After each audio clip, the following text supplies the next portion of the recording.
The Himalayas, secrets, legends, and stories of the roof of the world. The Himalayas, a land where the earth rises to touch the sky, where snow-capped peaks pierce the heavens, where rivers are born, and where gods are said to dwell. For millions, they are sacred. For explorers, they are a challenge. For scientists, they are a mystery. And for those who live among them, they are home. Tonight, we take a long journey into the heart of the Himalayas. We will travel through history, myths, and legends. We will meet monks, shepherds, kings, explorers, and spirits of the snow. This is more than geography. It is the story of one of the greatest wonders of our planet. The making of a giant. 50 million years ago, the Himalayas were not mountains at all. In their place stretched the Tethys Sea. Then, the Indian tectonic plate began to move northward, colliding with the Eurasian plate. The force of this collision was unimaginable. The seafloor buckled, pushing up limestone, sandstone, and granite into the sky. Mountains were born. The collision continues even today. The Himalayas grow taller each year, but they also tremble with earthquakes. The same force that created them may one day destroy cities at their base. Some call them the young mountains because they are still sharp and jagged. Unlike old, rounded ranges, the Himalayas are alive, restless, untamed, still growing. The Great Peaks. When most people think of the Himalayas, they think of Everest. Sagarmatha, as it is known in Nepal. Komalungma, as it is known in Tibet. The mother goddess of the world. At 8,849 meters, Everest is the highest point on Earth. Yet, it is only one of many giants. K2, Annapurna, Kangchenjunga, Makalu, all are among the most dangerous peaks known to humankind. Each mountain has its own character. K2 is called the Savage Mountain, where 1 in 4 climbers never return. Annapurna, though lower than Everest, claims more lives due to avalanches and storms. And yet, each year, brave souls attempt them, driven by glory, obsession, or the simple human need to conquer the impossible. The sacred Himalayas. For Hindus, the Himalayas are the home of gods. Lord Shiva, the destroyer and transformer, is said to sit in eternal meditation on Mount Kailash. No climber has ever reached its summit, not because of difficulty, but because of faith. To climb it would be sacrilege. Instead, pilgrims walk around it, a journey that takes weeks, believing it cleanses sins of a lifetime. In Buddhist tradition, the mountains are the stairway to enlightenment. Caves in the cliffs house monks who meditate for years in silence. The great guru Padmasambhava, who brought Buddhism to Tibet, is said to have flown across the Himalayas on the back of a tiger. Monasteries like Tiger's Nest in Bhutan stand impossibly perched on cliffs, defying gravity as if supported by faith alone. Even older, the Bon religion of Tibet speaks of mountain spirits. Villagers leave offerings to appease them, for it is believed that angering these spirits may bring storms, landslides, or worse. Rivers of life. The Himalayas are not only mountains, they are fountains of life. From their glaciers flow the Indus, the Ganges, the Brahmaputra, the Mekong, and the Yangtze. These rivers provide water to over 1 billion people. To Hindus, the Ganges is not only a river but a goddess. Pilgrims bathe in its waters, believing it washes away sin. The Brahmaputra, mighty and unpredictable, floods yearly, bringing both destruction and fertile soil. But as glaciers melt, these rivers face a crisis. Too much water now, too little tomorrow. Scientists warn of a future where these lifelines may vanish. Life among the peaks. Life here is not easy. The thin air makes every task harder. Winter isolates villages for months, and yet people survive and even thrive. The Sherpas of Nepal are perhaps the most famous. Their name means people of the east. Adapted to the high altitude, they carry loads climbers could never manage. They guide expeditions, yet their role goes beyond labor. For them, the mountains are sacred. Before every climb, Sherpas hold ceremonies, asking the mountain for permission to be climbed. In Bhutan, villagers live in hidden valleys where ancient traditions still flourish. Their festivals are filled with masks, drums, and dances that tell stories of demons and gods.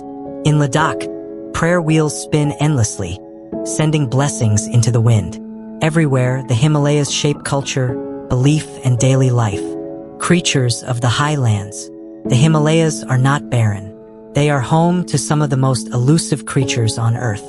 The snow leopard, with its pale fur, blends perfectly with the snow. So rare is it that many locals call it a spirit, not an animal. The red panda, shy and gentle, lives in the forests.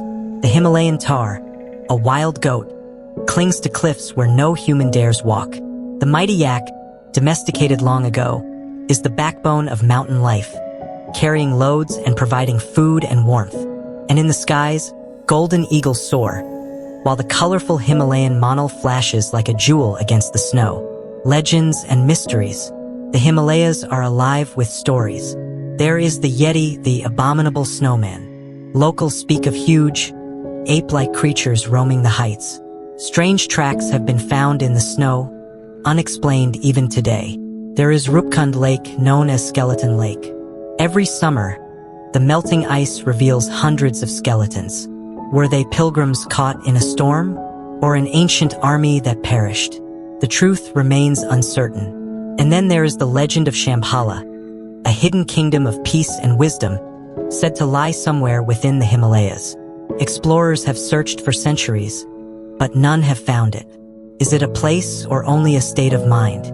Stories of explorers. The Himalayas have always drawn outsiders. Ancient traders crossed dangerous passes with silk, spices, and salt.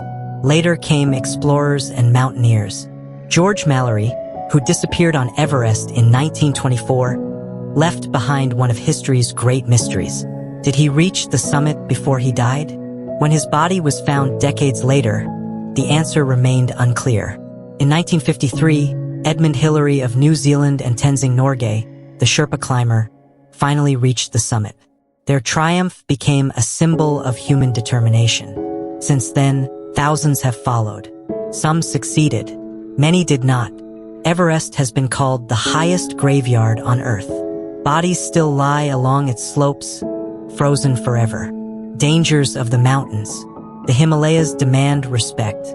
Avalanches can bury entire camps in seconds. Hidden crevasses can swallow climbers whole. Winds stronger than hurricanes sweep across ridges. Altitude itself is deadly. Above 8,000 meters lies the death zone. There is so little oxygen that the body begins to die, even while resting. Climbers hallucinate, stumble, and collapse. Rescue is nearly impossible. For villagers, too, danger is never far. Earthquakes, glacial floods, and landslides have destroyed homes and lives countless times. The mountains are beautiful, but merciless. Earthquakes and restless earth. In 2015, Nepal was struck by a massive earthquake. Temples collapsed. Villages disappeared under landslides. Thousands lost their lives. It was not the first, nor will it be the last. The Himalayas sit on restless land. Scientists say even greater quakes may come, threatening millions across India, Nepal, and Tibet. The ground that rises so majestically is also the ground that shakes with fury. Cultural treasures. The Himalayas have given the world treasures of art, music, and wisdom. The Silk Road once wound its way through their valleys, carrying goods and ideas. Monasteries hold centuries-old manuscripts, recording the thoughts of saints and scholars. Festivals brighten the harsh winters. In Ladakh, masked dancers reenact battles between gods and demons. In Nepal, the festival of Indrajatra fills the streets with chariots and lights. In Bhutan, entire valleys gather for Chechu festivals, where faith and community become one. The Himalayas are not only mountains of stone, they are mountains of culture. Modern challenges. But today, the Himalayas face challenges like never before. Glaciers are melting at a dangerous pace. Rivers may dry, leaving millions without water. Deforestation scars once pristine slopes. Uncontrolled tourism leaves behind waste and pollution. Border disputes between nations add tension. China, India, and Pakistan all lay claim to parts of these mountains. Sometimes, the Himalayas are not only a spiritual shield but also a political battlefield. Closing reflections. The The Himalayas are timeless. They are the memory of the earth, written in stone and ice. They are sacred to billions, dangerous to many, and mysterious to all. They remind us of our smallness, and at the same time of our strength. They are challenges, teachers, protectors, and storytellers. When the sun sets on the golden peaks and silence falls over the valleys, one truth remains.